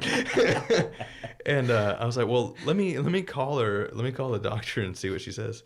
I call the doctor, and she's like, look, I'll happily give you antibiotics, but please beg your wife. I'm telling you, you need that CT scan. She's like, I'm not trying to get over on you. Like, it's not about antibiotics. I'll give you the antibiotics, but there's something else going on. Mm-hmm. So I called my wife back, and I'm like, look, the doctor's very concerned and really wants me to have this CT scan. And she's like, well, talk to him, see if there's any way to do a payment plan or whatever. Well, there was. I didn't have to pay it all right then. So anyway, so I get the CT scan, and lo and behold, there is a hole in my colon. And so they immediately are like, go to Rockwall Pres now. We're calling them ahead of time. A surgeon's going to meet you there. They're going to check you out. And they're like, you're probably just going to be on IV antibiotics for a week. But worst case scenario, you might have to have surgery. So surgeon comes, checks me out, and he's like, oh, yeah, you got to have surgery. I'm like, oh, no. And so freaking out, well, you know. How does one get a hole in their colon? This is diverticulitis. So basically you eat something that your body reacts badly to. And just the same way that you can get an infection on your skin, you get an infection in your bowel somewhere. Yeah. And that infection turns into a abscess that, you know, basically rips open. Okay. So, no, I was swallowing steak knives. Yeah. And so, I mean, it could have been anything. Like, he didn't know. Never had it before. You know, a lot of people who have diverticulitis always get it when they eat seeds or nuts or something like that. Nothing like that. the weekend before I did eat a lot of red meat. But so I'm sure that was trouble digesting is what led to that. But so I go and so I'm just like freaking out. I'm going to have surgery. And so my wife's freaking out. I was like, you come meet me at the hospital. I was like, before you go, like, will you go home and give me some books? And she's like, what do you want? I said, will you get me Piper's The Pleasures of God? Because I just want to think about how big God is right now, because I feel very small and frightened. And it's like, I've never had to have this kind of emergency surgery like this. And I don't know, and like they're talking about if I get septic, it could go really bad. And they don't know how big the hole is. So, of course, now she's freaking out. So she brings me a book. So I'm reading Piper. Surgeon walks in, and he sees what I'm reading, and he says, he's like, are you a Christian? I was like, yeah. And he said, well, what do you do? I was like, well, it's funny you asked that. I'm like, I'm doing this right now, but I'm kind of pastoring, and I'm about to be voted on as a pastor. He's like, oh, you're a pastor? I was like, well, maybe. We'll see. And he's like, why? Depends on how you do, Doc. Yeah, that too. But he's like, well, why are you reading The Pleasures of God? And I told him, and I was like, well, I'm a Calvinist, and Piper's a Calvinist, and a strong view of the sovereignty of God. And he's like, yeah. He's like, I'm a Presbyterian. I'm a Calvinist too. And he's like, I tell you what, man, I'm going to do your surgery for free. And so I think it was more because I was a Calvinist and I was maybe pastor, but maybe it was all of that. I don't know. So that actually freaked me out worse, because like, man, I must really need the surgery because he's not even getting paid and he's going to do it. Like, because I was like, well, wasn't there a chance we could do antibiotics or whatever? He's like, no, this is far past that. So anyway, so they opened me up, and there was a quarter-size hole in my colon, and they had to remove 18 inches of my colon. Well, during that time, as I'm under the knife, one of the people in the pulpit committee was not happy with any of my answers, and they didn't say anything to the committee. They waited till afterward and began to tell everybody in the congregation who they thought would listen, Nick's a Calvinist. He's going to rip this church apart. He's going to make us Presbyterian. We're going to start baptizing babies up in here. Everything's going bad, just all kind of crazy stuff. And so while I'm in surgery, my phone is blowing up, not because people are concerned about me, but because they're concerned about their church, and they're afraid I'm going to kill it and turn it into a Presbyterian church or something. So when I get out, I've got like 50,000 texts and calls, and somebody calls me, I forget who it was, and they're asking me all this stuff about church. I'm like, man, I'm like fighting for my life right now. We'll talk about it later. So I ended up turning my phone off, and I get way worse after the surgery, and so I'm sicker after the surgery than I was before. I can't stop throwing up, and of course my stomach is like stapled shut. I got all these wounds on me, and throwing up after your abdomen's been cut open is not fun. And so you're straining and pulling all the muscles that have just been cut open, and so I don't know what's going on. They don't know what's going on. It's not normal for people to be as sick as I am, and like I'm green and just can't hold anything down. I just can't stop throwing up. And so people are coming from the church who legitimately care about me, and they're looking at Rachel and they're like, was he that bad before? She's like, no, he's gotten so much worse, and they don't know what's going on. And so like I just begged the doctors, like, can you please just knock me out? Because every time I'm awake, I'm just throwing up nonstop, and it hurts so bad. So they're giving me Phenergan, which is supposed to help with the nausea, but it basically just knocked me out all the time. So if I was conscious, I was vomiting and or dry heaving or whatever, and it was just straight bile and nastiness because I hadn't eaten anything. So eventually they figure out that I'm allergic to the pain medication they're giving me. And that's what's almost killing me. And so once they take me off that, it's like, wow, he's so much better. So they were trying to kill me afterward. But basically the core of the church was there, rallied around Rachel, helping out.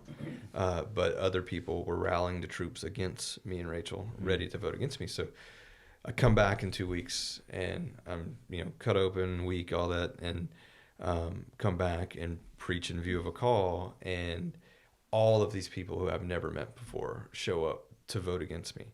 And at that time, Cornerstone had an average attendance of like 100 something.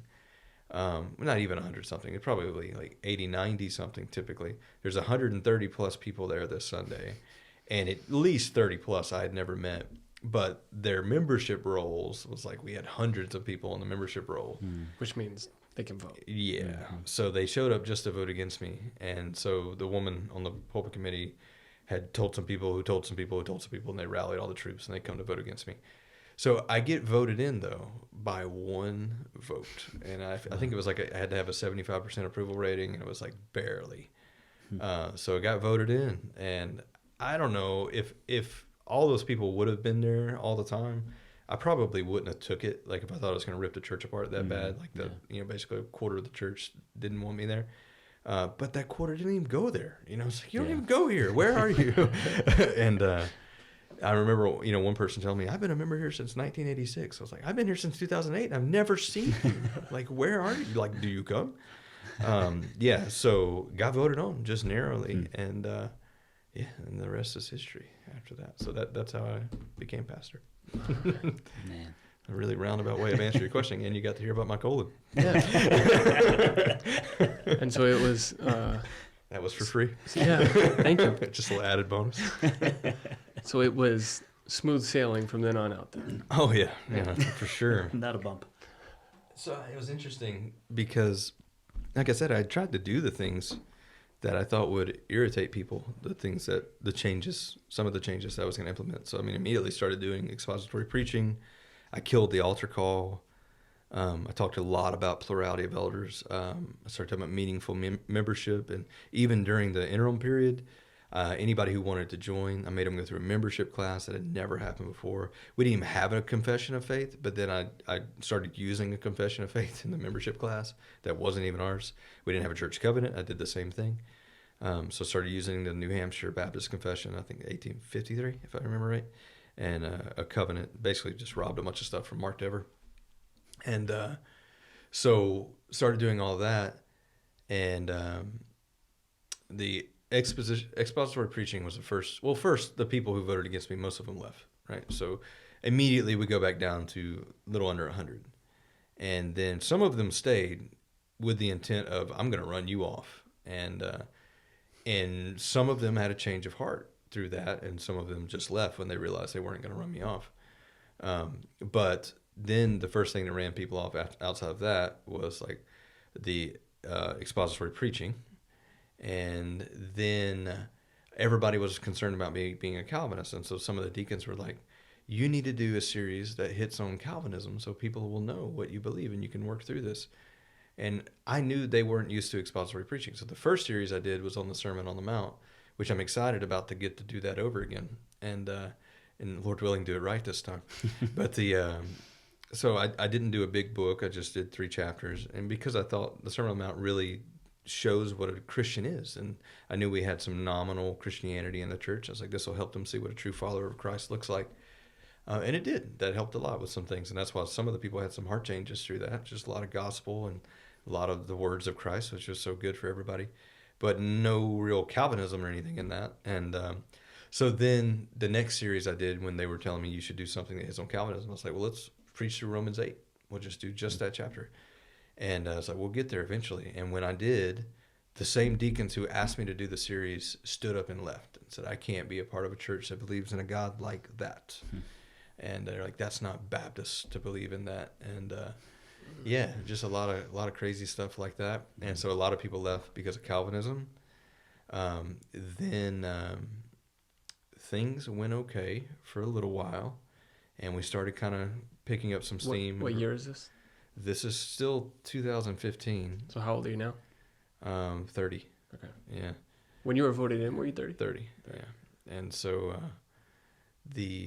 turned 30 in February, interim in March, and then from there in June voted on June 7th of 2015, a date that shall live in infamy.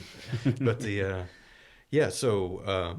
all within that, all these things happened real quick. It may have been early 2016. No, it wasn't. It was still 2015. Because we got through that, all those exoduses, if you will. And Exodai. Yeah, there you go.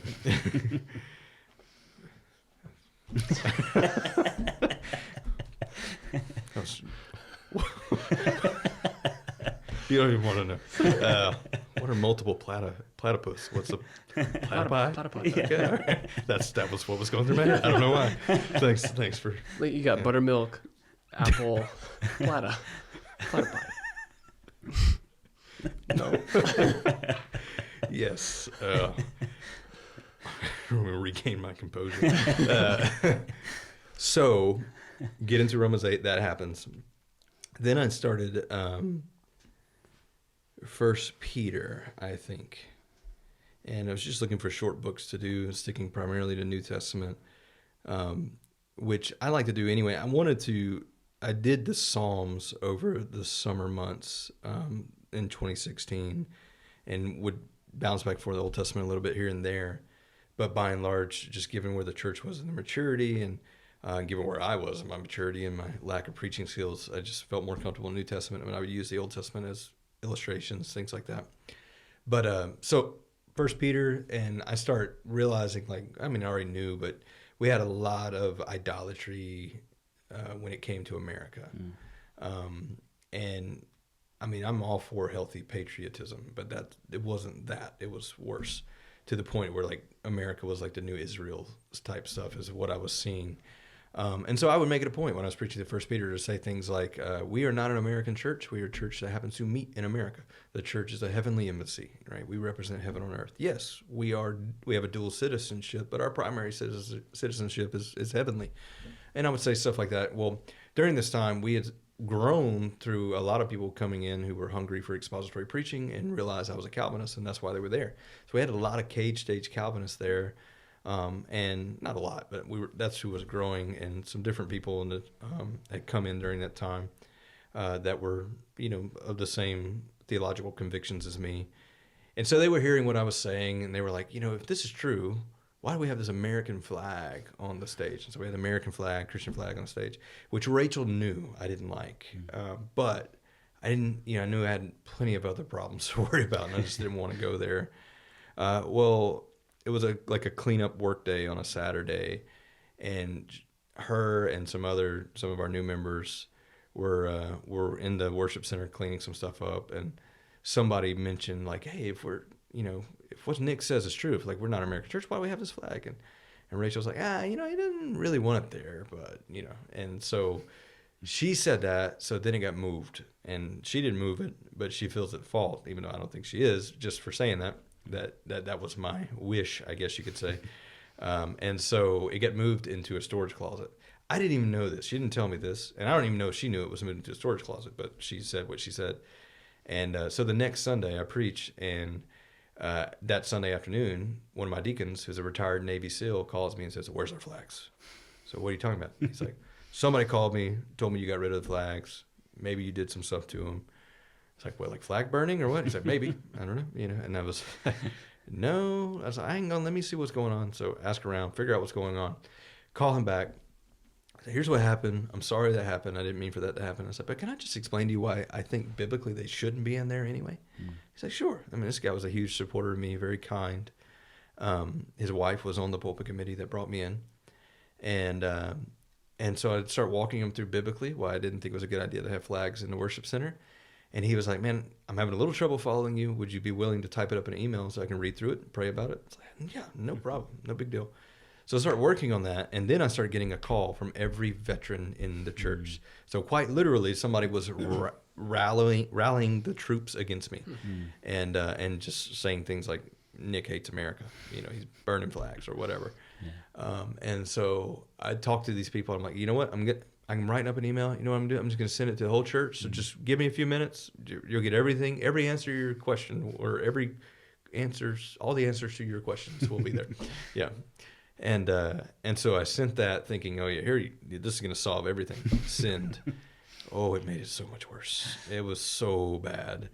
And so just started getting all kind of crazy emails and phone calls. I mean, some threatening even, just really bad, to the point to where the next Sunday, our deacons are packing to protect me or worried that somebody's going to attack me. Coincidentally, not that there are coincidences, but the Saturday before that Sunday, I'm kind of freaking out, and I decide, what I'm going to do? I'm going to take a break from what I've been preaching, and I'll preach 2 Chronicles 7 in context, so that they see that, if my people who will humble themselves, I'll heal the land. That actually has nothing to do with America, and just thought this will solve everything. So I already knew I was going to preach this controversial sermon that was going to blow their mind. And Stirring that pot. yeah. And it's like, man, we're already in. Let's just go all in, And so it's Saturday night. I'm trying to unwind before because I know it's just going to be a rough Sunday. So I'm flipping through the channels and I stop to see Denzel Washington on the screen behind a pulpit. And I was like, oh, it's Malcolm X. I remember this movie. About that time, somebody from the congregation shoots him. I'm like, hope that's not an omen. I was like, that could be prophetic.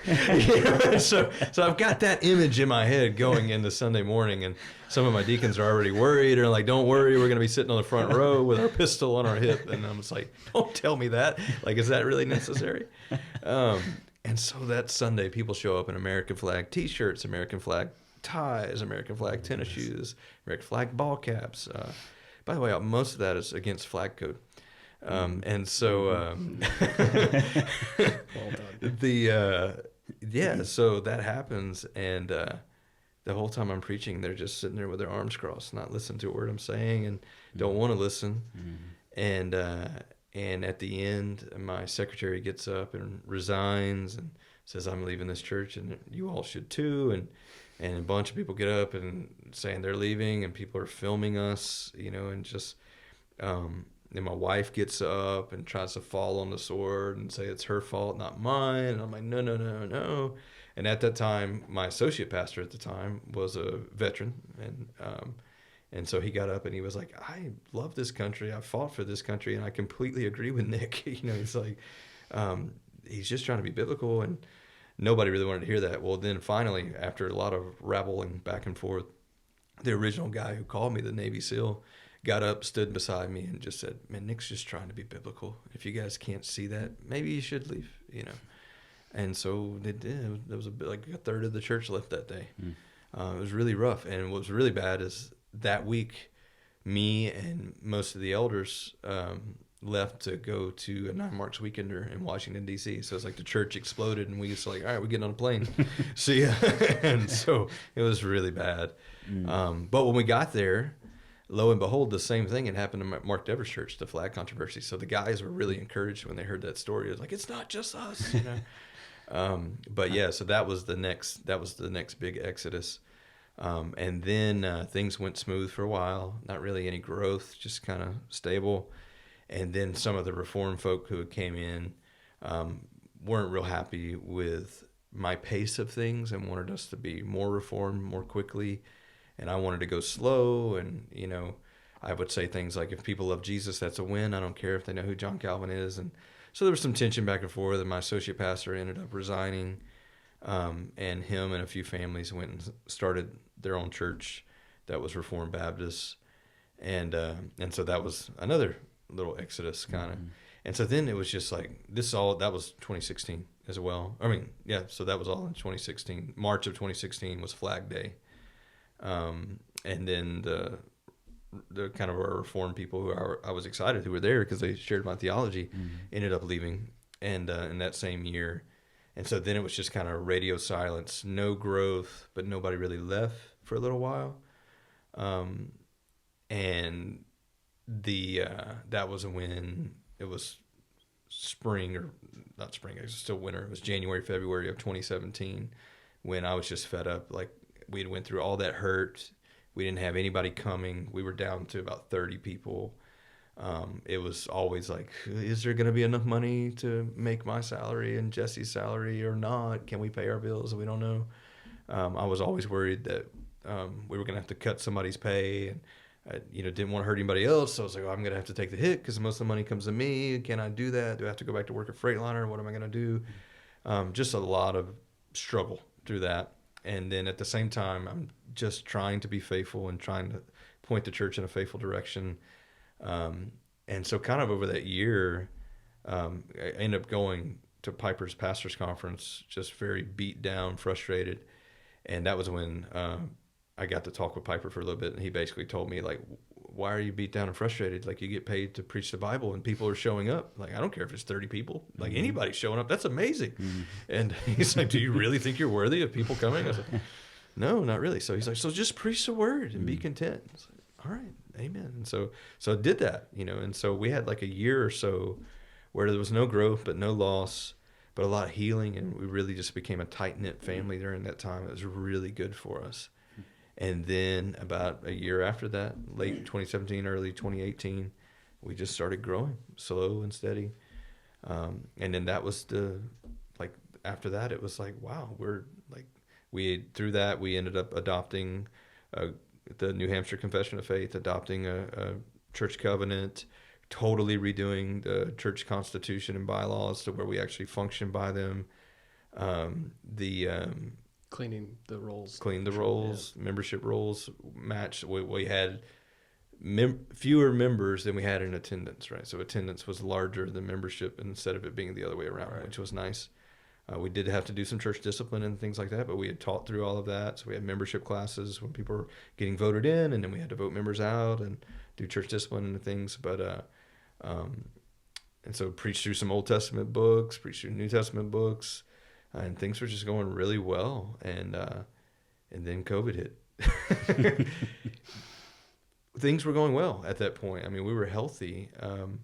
We were at that point basically Reformed Baptist without being totally London Baptist Confession, all the way in, but we were there. Like, everybody knew we were Reformed Baptist. And it was just a very healthy, just loved being there. It was such a joyful place to be, and the people loved me, I loved them. And it was just great. I mean, I don't know, but it was small. It was tight-knit, but it was growing. And so we went from 30 to like 70-something. So slow, steady growth, nothing major. And then COVID hits, and then, the world shuts down. Nobody knows what's going on. And then we started back meeting after kind of everybody took a break. And the first Sunday back was like 30 people. I was like, oh, man, here we go again. Like, we went back to this. And then the next Sunday was like 60 people. And then like the next Sunday was like 90 people. And I was like, okay, we weren't back to that. And so then we kind of hung out around there, like 80, 90-ish people. But we ended up growing through 2020 and COVID. And it was just amazing to see what the Lord did there through that. And we were just in such a healthy spot. And the people God brought to us, like, in 2020, we got the Prestons, and like, just all these amazing families showed up. And I was like, where did you guys come from, you gift of God? Like, just coming in and immediately just all hands on deck helping. And when you're a small church, like, that's kind of how things have to work. Like, it's everybody's helping everybody, but it's also this family where everybody just loves each other and cares for each other.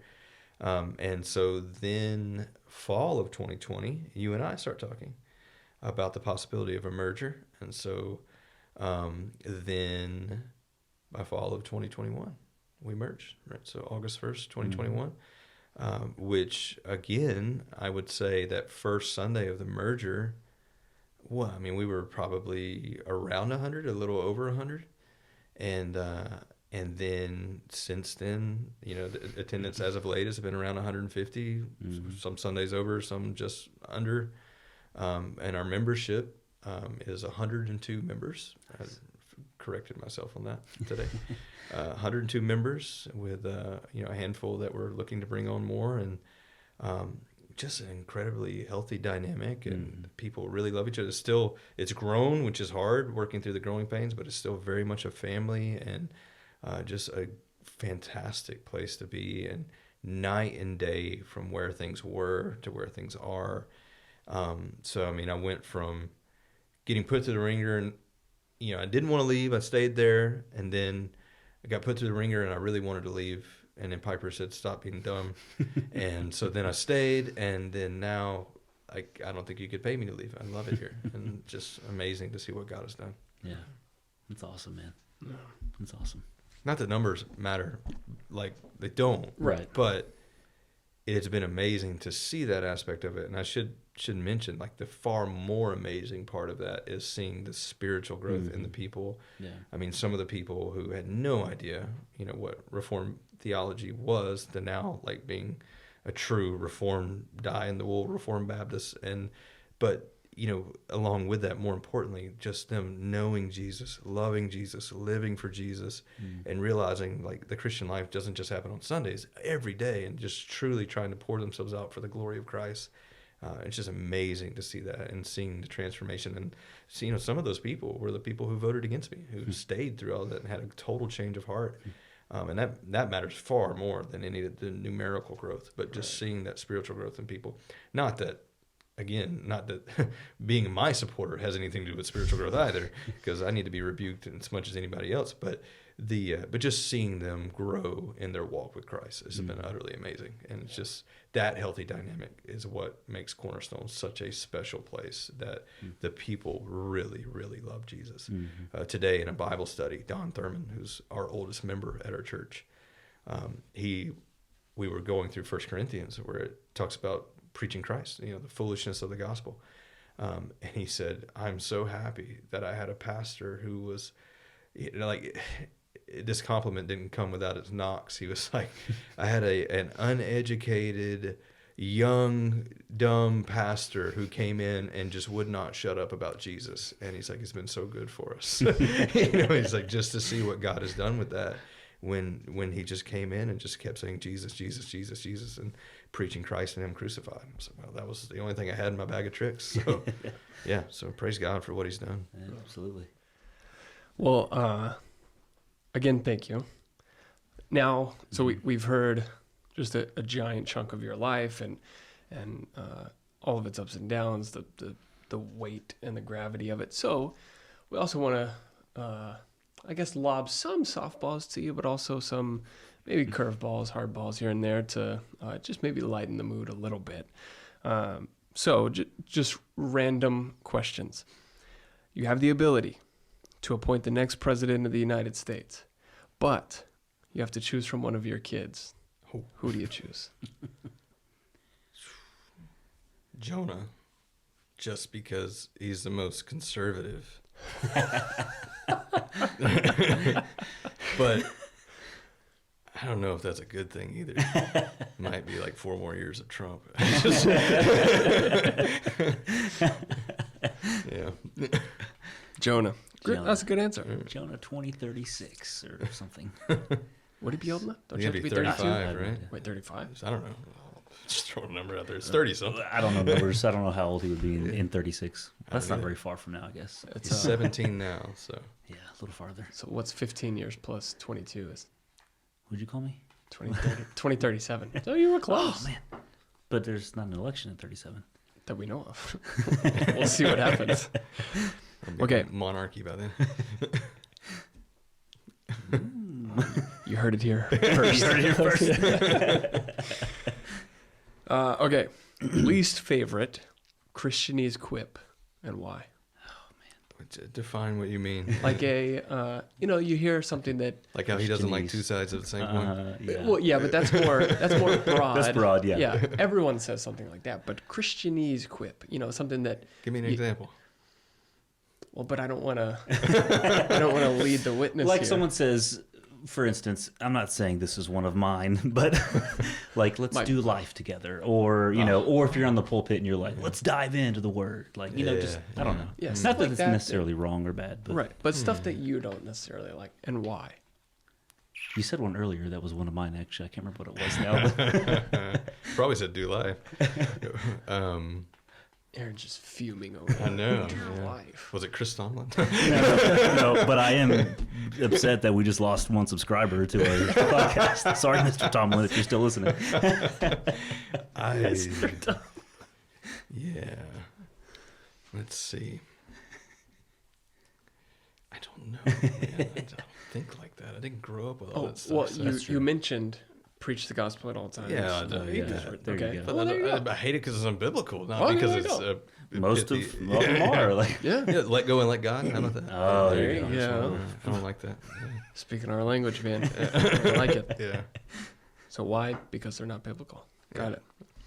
Okay. In your specific line of work, well, this has 2 parts to it. Number 1, what's the biggest misconception about what you do? That it's only on Sunday and Wednesday. Yeah. so Sunday, Tuesday, and Wednesday? Or And then some. Yeah. Okay. Second part of that is who's someone you look up to in your specific line of work? Well, you mean that's still alive? Like Someone I Let's- know, yeah, let's or go just modern. in theory. Like, Yeah, let's go modern, someone you know, and someone we know, ish. well, I Along mean, those lines. so like someone I know personally. Not necessarily. Okay, well, this is weird, but so like my favorite living pastor that I like the way he pastors would be Mark Dever. My favorite living preacher that I like the way he preaches would be John Piper.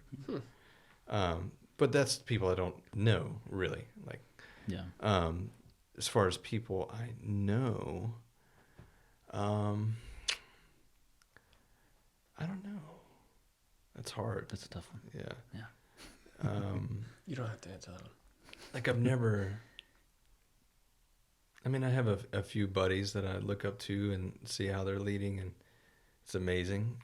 It's happening more though now that like we're in the Reformed Baptist Network. Some of these guys, as I'm getting to know them and see them and just see the inspiration they are, I really admire longevity. So people who stay put for a long time just really appeals to me. And so that's why I like guys like John Stott and others who've gone to be with the Lord because of how long they suck it out. Charles Simeon. But John, who was the host pastor at Reformed Baptist Network, man, he's John Haney. yeah. I was just on Zoom call with him and some other guys, and I just really my ears perk up when I hear him talk. Like I just want to listen, and some people might not do that as much with him because he doesn't have all the degrees or whatever. But I think maybe Stan Britton's responsible for my way of thinking, but that idea of a churchman who's put in the work and stayed there and really ministered to people through the good, the bad, and the ugly, and didn't let them run him off and just stayed put for the glory of God.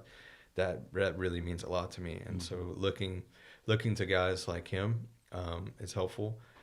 Jim Savastio, who's a pastor of Reformed Baptist Church of Louisville, Kentucky. He's been helpful, texting, phone calls, and he's one of those guys. He's been there. He planted that church, I think, in the 80s and stayed put. And so guys like that, yeah. There's nobody here local. I mean, guys that I appreciate, admire different aspects of their ministry, but not ones that I look up to holistically that way. I'm not trying to knock them in any way, but just some of them just aren't old enough. I mean, it would probably be part of it. Like I've got a lot of wisdom from Mark Toombs, who's one of the pastors at now Redeemer Presbyterian in Rockwall.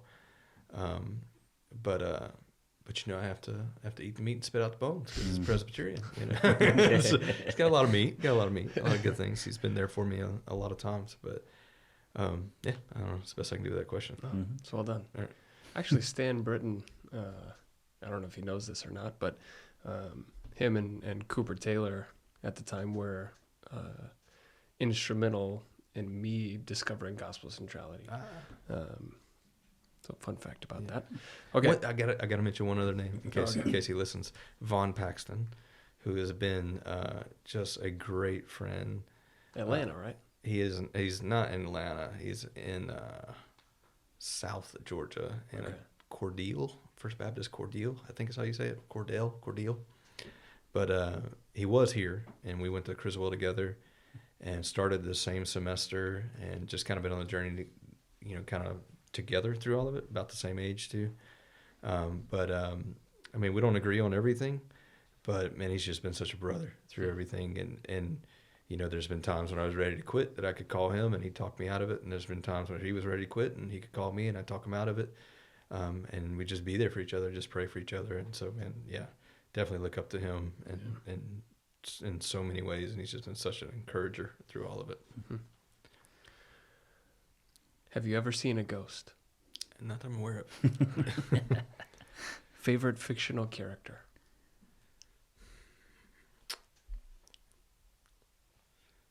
Are you thinking about your answer too? Yeah. Okay. There's so many fictional characters, not my favorites, but